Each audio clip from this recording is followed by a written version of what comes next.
हे ते ठरवण्याचं त्याची सुद्धा चौकट होती, पण त्या गोष्टीला त्यांनी आणि याला जर तुम्ही दसऱ्याचं भाषण म्हणत असाल किंवा गल्लीबोळातलं असं काहीतरी ते म्हणतायत, तर मग तुम्ही दिलेला निर्णय मस्करी होती का लोकशाहीची? हा सुद्धा लोकशाहीच्या चौकटीतनं जनता विचारते आहे. तुम्हाला जे काही सोशल मीडियामधनं ज्या काही गोष्टी आलेल्या आहेत, लोक व्यक्त झालेली आहेत, संताप चारी बाजूने तुम्ही जिथे जिथं जाल तिथे होतोय, ती सुद्धा मस्करी आहे. त्याचबरोबर संविधानिक पदावर मी आहे अशा पद्धतीचं माझ्या या पदाचा संविधानाच्या पदावर कोणीही आक्षेप घेत नाही आहे.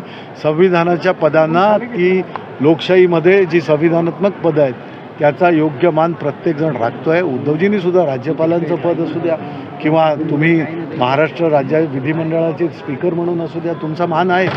पण तुम्ही व्यक्ती म्हणून तुम्ही जे दिलेलं आहे त्या निर्णयामध्ये तुम्ही सरासर एकदम धडधडीत चूक केलेली आहे. ती चूक केलेली लोकांसमोर मांडणं, आपण व्यक्त होणं, हे सुद्धा लोकशाहीमध्ये दिलेलं स्वातंत्र्य आहे. त्यांनी म्हटलेलं आहे, आणखी एक दावा केलेला आहे की जो मी निवडणूक आयोगाकडे घटना मागितली पक्षाची, त्यावेळी मला फक्त 22 जून 1999ची जी घटना आहे तीच दिली. त्यानंतर काही पत्रव्यवहार झाला किंवा काय, या संदर्भात निवडणूक आयोगानं मला कुठल्याही प्रकारे सांगितले की त्यानंतर कुठलाही पत्रव्यवहार. आता ह्या गोष्टी त्यांना का सांगाव्या लागतात?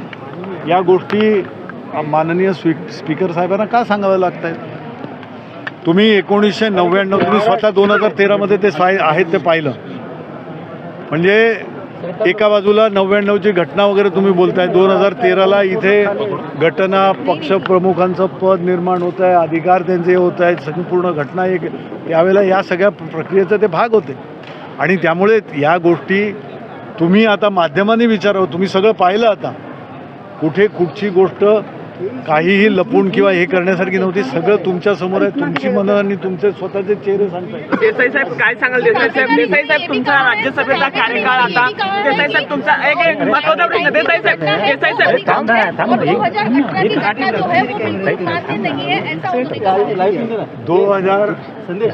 2018 की घटना अगर वो कहते हैं मान्य नहीं है, 1999 की घटना उनको मान्य है. 99 से 2013 भी आया था, जिसमें आपने अभी खुद देखा, वो स्वयं भी थे. वो स्वयं भी घटना करके थे पार्टी की तरफ से उन्होंने चुनाव भी लड़ा. 2013 में आपने खुद ने देखा है, पूरी जो प्रक्रिया हो रही थी उसमें वो भी शामिल थे, वो भी वहाँ पे थे. तो ये जो 99 के बाद में बाकी कुछ हुआ ही नहीं, ये कहना कितना गलत है. ये कहने की अब हमको इस बात को बयान करने की ज़रूरत नहीं है. पूरे लोग सब जानते हैं. आप लोगों ने माध्यमों द्वारा आपने भी बताया, पूरे टीवी पर आपके चैनल भी काम कर रहे थे. तो इसमें ये बहुत स्पष्ट है कि जैसे मैं कहूँ स्पष्ट शब्दों में, दूध का दूध पानी का पानी हो गया. और अब हम सर्वोच्च न्यायालय में न्याय की प्रतीक्षा करते हैं.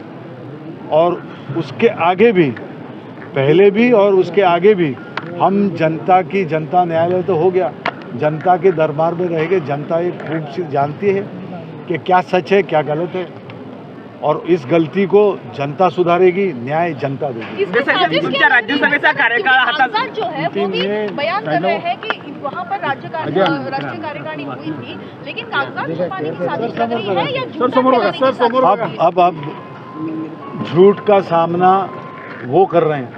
झूठ उन्होंने कहा है. हमको कोई चीज़ दोहराने की, याद करने की ज़रूरत नहीं है, क्योंकि सत्य हमेशा सत्य रहता है. और जिन्होंने एक झूठ कहा है, उस झूठ को छुपाने के लिए 10 झूठ बोलने पड़ेंगे. तो सोचना उनको है, गलतियां उनको सुधारना. देसाई साहेब तुमच्या राज्यसभेचा कार्यकाळ संपत आलेला आहे. काय सांगाल? शिवसेना फुटल्यामुळे पुरेशा संख्याबळ ठाकरे गटाकडे आता नाही, परत तुम्हाला राज्यसभेवर जाण्याची संधी भेटणार नाही. इतर पक्षातून आता मी शिवसेनेमध्ये एक शिवसैनिक आहे, त्यामुळे कार्यकाल वगैरे या गोष्टी ठीक आहेत. शिवसेना पक्षप्रमुख जो आदेश देतील तो शिवसैनिक म्हणून शिवसेनेने दिलेली जबाबदारी पार पाडण्यासाठी मी समर्थ आहे. सर, इंडिया आघाड़ी पूरी तरह से चुनाव आयोग के खिलाफ एक साथ उतरेगी क्या? चुनाव आयोग के खिलाफ पूरी इंडिया आघाड़ी जो है वो एक साथ वोट में जाएगी?